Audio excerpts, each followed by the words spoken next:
This is The Other Gods by H.P. Lovecraft.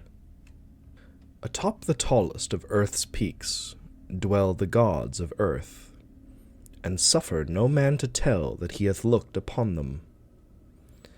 Lesser peaks they once inhabited, but ever the men from the plains would scale the slopes of rock and snow, driving the gods to higher and higher mountains, until now only the last remains.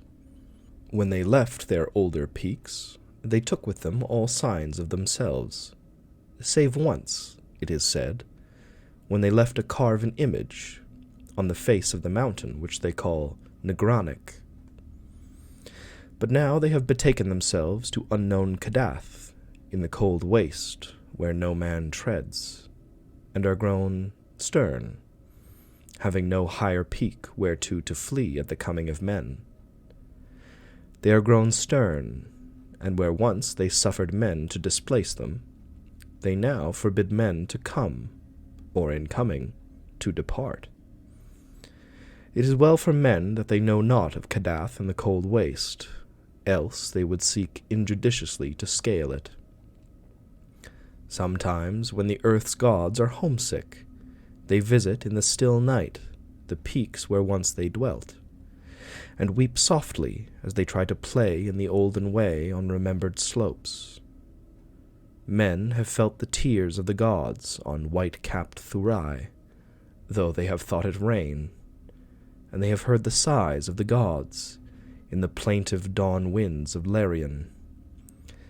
In cloud ships the gods are wont to travel, and wise cotters have legends that keep them from certain high peaks at night, when it is cloudy, for the gods are not lenient as of old. In Ulthar, which lies beyond the river Sky, once dwelt an old man, avid to behold the gods of earth, a man deeply learned in the 7 cryptical books of Hassan, and familiar with the Panaccotic manuscripts of distant and frozen Lamar. His name was Barzai the Wise, and the villagers tell of how he went up a mountain on the night of the strange eclipse. Barzai knew so much of the gods that he could tell of their comings and goings, and guessed so many of their secrets that he was deemed half a god himself. It was he who wisely advised the burgesses of Ulthar when they passed their remarkable law against the slaying of cats, and who first told the young priest Atal where it is that black cats go at midnight on St. John's Eve. Barzai was learned in the lore of earth's gods, and had gained a desire to look upon their faces. He believed that his great secret knowledge of gods could shield him from their wrath, so resolved to go up to the summit of high and rocky Hatheg Kla on a night when he knew the gods would be there. Hatheg Kla is far in the stony desert beyond Hatheg, for which it is named, and rises like a rock statue in a silent temple. Around its peak the mists play always mournfully, for mists are the memories of the gods, and the gods loved Hatheg Kla when they dwelt upon it in the old days. Often the gods of earth visit Hatheg Kla in their ships of cloud, casting pale vapors over the slopes as they dance reminiscently on the summit under a clear moon. The villagers of Hatheg say it is ill to climb Hatheg Kla at any time, and deadly to climb it by night, when pale vapors hide the summit and the moon. But Barzai heeded them not when he came from neighboring Ulthar with the young priest Atal, who was his disciple. Atal was only the son of an innkeeper, and was sometimes afraid, but Barzai's father had been a landgrave, who dwelt in an ancient castle, so he had no common superstition in his blood, and only laughed at the fearful cotters. Barzai and Atal went out of Hatheg into the stony desert, despite the prayers of peasants, and talked of the earth's gods by their campfires at night. Many days they travelled, and from afar saw lofty Hatheg Cla with his aureole of mournful mist.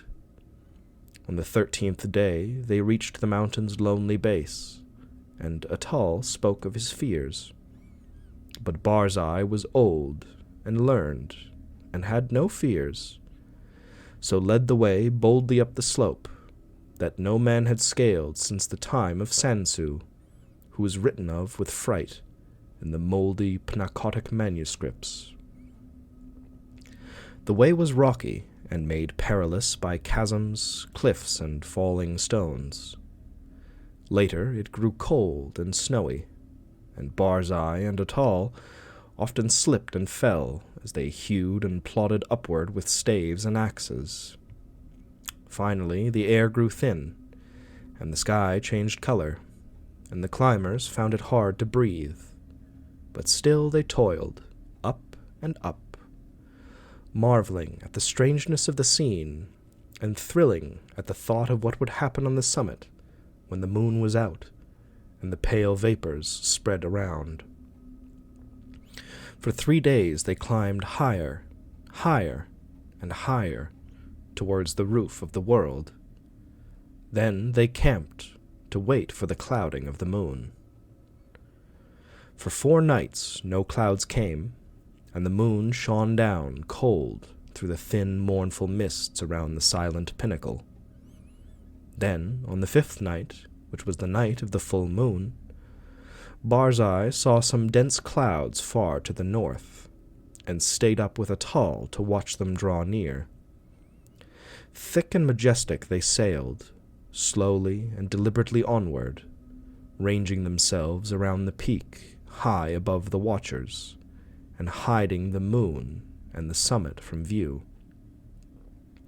For a long hour the watchers gazed, whilst the vapors swirled, and the screen of clouds grew thicker and more restless.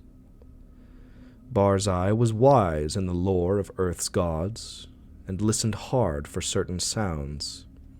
But Atal felt the chill of the vapors and the awe of the night, and feared much. And when Barzai began to climb higher and beckon eagerly, it was long before Atal would follow. So thick were the vapors that the way was hard, and though Atal followed on at last, he could scarce see the grey shape of Barzai on the dim slope above in the clouded moonlight. Barzai forged very far ahead, and seemed, despite his age, to climb more easily than Atal, fearing not the steepness that began to grow too great for any save a strong and dauntless man, nor pausing at wide black chasms that Atal scarce could leap. And so they went up wildly over rocks and gulfs, slipping and stumbling, and sometimes awed at the vastness and horrible silence of bleak ice pinnacles and mute granite steps. Very suddenly, Barzai went out of Atal's sight, scaling a hideous cliff that seemed to bulge outward and block the path for any climber not inspired of Earth's gods. Atal was far below, and planning what he should do when he reached the place, when, curiously, he noticed that the light had grown strong, as if the cloudless peak and moonlit meeting place of the gods were very near. And as he scrambled on toward the bulging cliff and litten sky, he felt fears more shocking than any he had known before. Then, through the high mists, he heard the voice of unseen Barzai, shouting wildly in delight. "I have heard the gods! I have heard Earth's gods singing in revelry on Hatheg Cla. The voices of Earth's gods are known to Barzai the prophet. The mists are thin and the moon is bright, and I shall see the gods dancing wildly on Hatheg Cla that they loved in youth. The wisdom of Barzai hath made him greater than Earth's gods, and against his will their spells and barriers are as naught. Barzai will behold the gods, the proud gods, the secret gods, the gods of earth who spurn the sight of men." Atal could not hear the voices Barzai heard, but he was now close to the bulging cliff and scanning it for footholds. Then he heard Barzai's voice grow shriller and louder. "The mists are very thin, and the moon casts shadows on the slope. The voices of Earth's gods are high and wild, and they fear the coming of Barzai the Wise, who is greater than they. The moon's light flickers as Earth's gods dance against it. I shall see the dancing forms of the gods that leap and howl in the moonlight. The light is dimmer, and the gods are afraid." Whilst Barzai was shouting these things, Atal felt a spectral change in the air, as if the laws of Earth were bowing to greater laws. For though the way was steeper than ever, the upward path was now grown fearsomely easy, and the bulging cliff proved scarce an obstacle when he reached it, and slid perilously up its convex face. The light of the moon had strangely failed, and as Atal plunged upward through the mists, he heard Barzai the Wise shrieking in the shadows. "The moon is dark, and the gods dance in the night. There is terror in the sky, for upon the moon hath sunk an eclipse foretold in no books of men or of the earth's gods. There is unknown magic on Hatheg Kla, for the screams of the frightened gods have turned to laughter, and the slopes of ice shoot up endlessly into the black heavens whither I am plunging.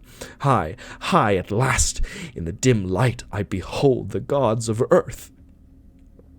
And now Atal, slipping dizzily up over inconceivable steps, heard in the dark a loathsome laughing, mixed with such a cry as no man else ever heard, save in the phlegethon of unrelatable nightmares, a cry wherein reverberated the horror and anguish of a haunted lifetime packed into one atrocious moment.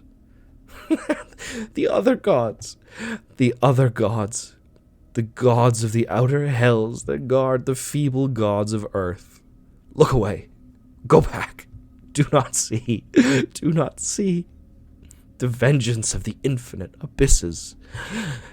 That curseable, damnable pit! Merciful gods of the earth! I am falling into the sky!" And as Atal shut his eyes and stopped his ears, and tried to jump downward against the frightful pull from unknown heights, there resounded on Hatheg Kla that terrible peal of thunder, which awaked the good cotters of the plains, and the honest burgesses of Hatheg, and Nir, and Ulthar, and caused them to behold, through the clouds, that strange eclipse of the moon that no book had ever predicted. And when the moon came out at last, Atal was safe on the lower snows of the mountain, without sight of Earth's gods, or of the other gods. Now it is told in the mouldy Pnakotic manuscripts that Sansu found naught but wordless ice and rock when he climbed Hatheg Kla in the youth of the world. Yet when the men of Ulthar and Nir and Hatheg crushed their fears and scaled that haunted steep by day, in search of Barzai the Wise, they found graven in the naked stone of the summit a curious and cyclopean symbol, 50 cubits wide, as if the rock had been riven by some titanic chisel. And the symbol was like to one that learned men have discerned in those frightful parts of the Pnakotic manuscripts, which are too ancient to be read. This they found. Barzai the Wise they never found, nor could the holy priest Atal ever be persuaded to pray for his soul's repose. Moreover, to this day, the people of Ulthar and Nir and Hatheg fear eclipses, and pray by night when pale vapors hide the mountain top and the moon. And above the mists on Hatheg Kla, Earth's gods sometimes dance reminiscently, for they know they are safe, and love to come from unknown Kadath in ships of cloud, and play in the olden way, as they did when earth was new, and men not given to the climbing of inaccessible places.